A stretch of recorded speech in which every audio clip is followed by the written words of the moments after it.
Hey there guys, Furby here and welcome to another video. Today I want to give you a guide on the Gladiator for Warrior. And I've been reading a lot of forums and a lot of people don't like it. A lot of people say it's completely bad. And yeah, I very much disagree. It's been simulated to be one of the best classes at the moment, one of the best specs at the moment. And I completely agree. In fact, it's semi-OP. I would think that it's going to get nerfed in the future, and you can expect that in the long run, but for now, you may as well make use of it, because it's very good. So the first thing I want to go over is the stats, then we'll look at talents and glyphs, and then we'll look at the rotation and some macros that can help you out. So, stats. Well, the basic way it works is you want bonus armor because it's straight AP, you want crit because crits, you want haste because it's going to keep those global cooldowns down and it's going to allow you to just spam more basically, and also attacking more, which is just, you know, more damage. And then multi-strike, which is, it's about on par with haste, and haste and crit are nearly identical, so don't worry about interchanging them out. As long as you have one of the two with crit or haste, and then if you've got an item that just has multi-strike and haste, or multi-strike and crit, or maybe even multi-strike and bonus armor, don't worry about it too much, but try and go for the crit and haste. So that's kind of where we are with that. But I would suggest, if you can, every armor should have bonus armor, and then either crit, haste, or multi-strike.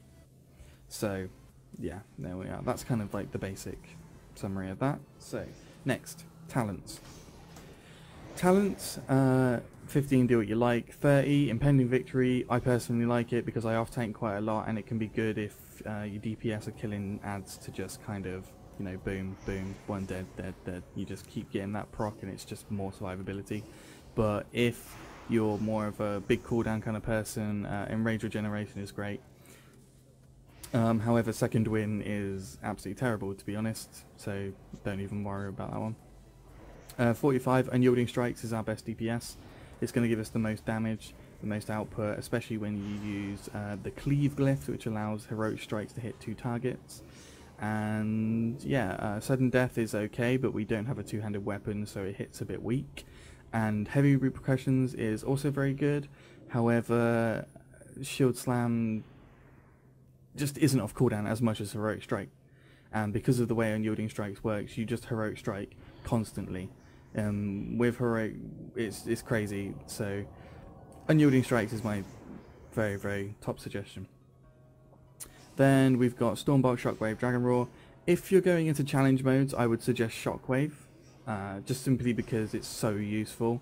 And Stormbolt is good for perhaps certain bosses where you need to stun and whatnot. But if you're doing in heroics, it doesn't matter too much. They kind of, you can just blitz through them now. But in challenge modes, I would look at the bosses, see what you might need, and then pick the one accordingly. But in general, Dragon Roar is going to be your best damage output talent on level 60. So yeah, you know, it goes straight for the armor and it's full on crit. So level 90 talents, we've got bloodbath. Bladestorm again is great if you've got lots of AoE.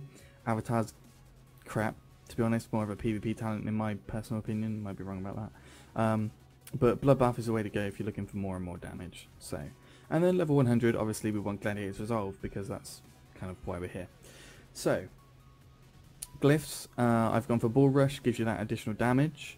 I've gone for Shield Slam, it dispels one magical effect. It can be really useful. So, you know, it's just that extra little bit of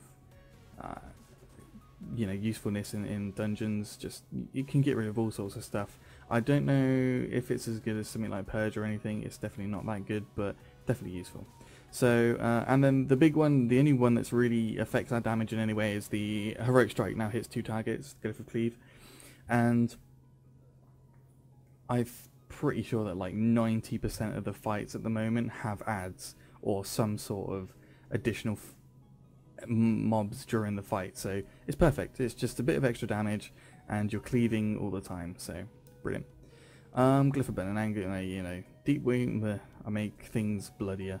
I'd like to use Glyph of Intimidate and Shout because it is a hard CC, even if someone interrupts it. If you've got a big group of mobs that are casting, boom, glyph of intimidate and shout, and that way they don't run off and scatter. You can just intimidate and shout them, they'll stop casting, and then, you know, so that's really, really good for stopping those kind of shitstorm AoE mob packs.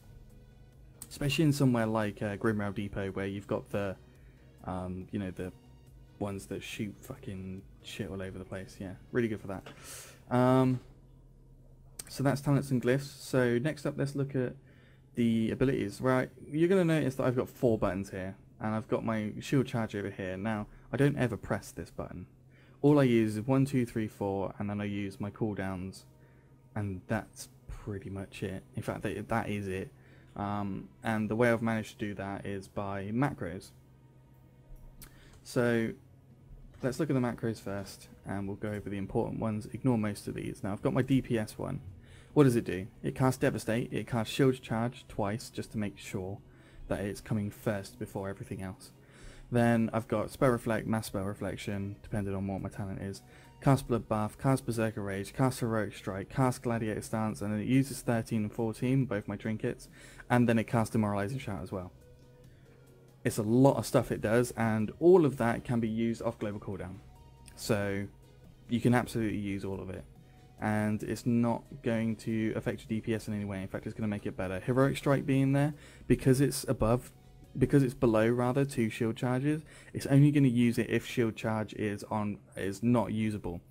So let's not worry about that. Now, this is close to the one that I use for tanking, and the only real difference is that its shield charge is now replaced by shield barrier. So that's my one there. Shield block, shield barrier, and then on this one it's shield charge instead. So if you watch my previous videos, you'll know that I did a lazy warrior guide. Now, this isn't really lazy, this is just optimization in my opinion, because it really does work, and it makes it so easy to do so much damage. Then we've got shield slam, which is, again, it's shield slam. I've got 2 shield charges. I've got berserker rage, heroic strike, and use 13-14. So again, it's using both my trinkets. It's trying to cast heroic strike, it's trying to cast berserker rage to keep that in rage up, to give it that extra bit of damage. And then, yeah, so that's just, again, it's just shield slam is going to be casting all that. And again, my revenge does the same thing. Shield slash, heroic strike, 13-14. Doesn't cast berserker rage because I like to, I just, for some reason. Anyway, doesn't matter about that. But you get the idea. I don't think I'm actually using that one, am I? No, I'm not. Cast shield charge, berserker rage. Not really needed on that one. I don't know why I have it there, but actually I might just use it, whatever.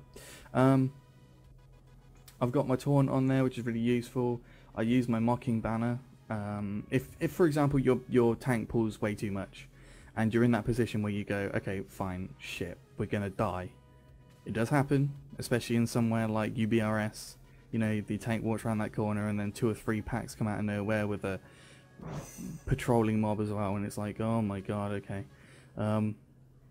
It happens, right? So what I tend to do is I just go, right, okay, wait for the tank to get quite low if he's not completely one shot, and then go, right, boom, last stand, shield wall, mocking banner. That way you're going to take a big brunt of the damage, the DPS is going to be able to take it down.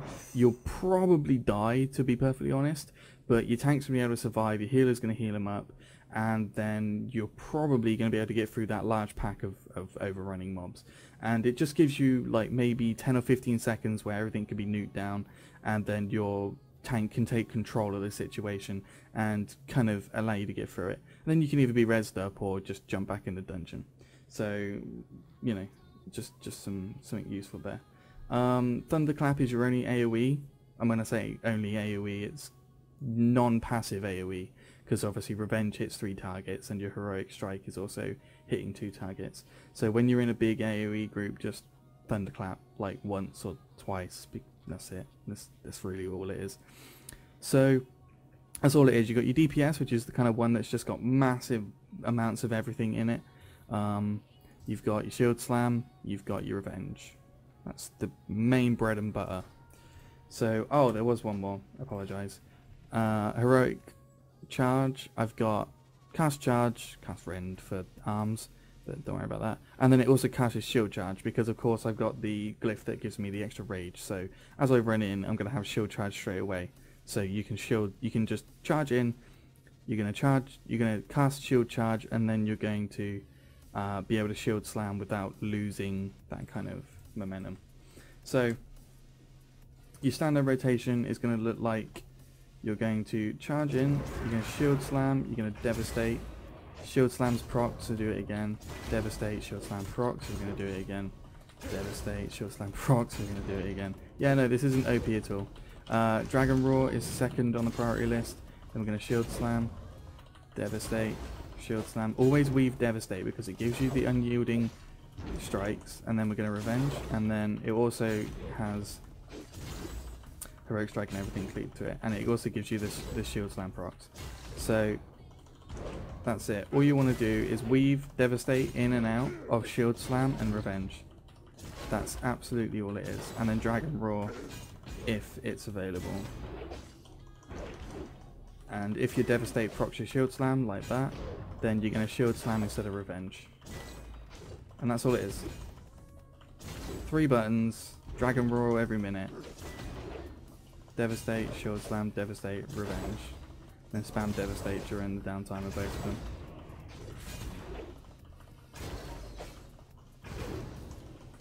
And that is the entire rotation. Now, that's most likely going to get you, with the gear I currently have, it gets me between 20 and 25k on single target bosses, and I can do 25 to 27k on, you know, multiple target bosses.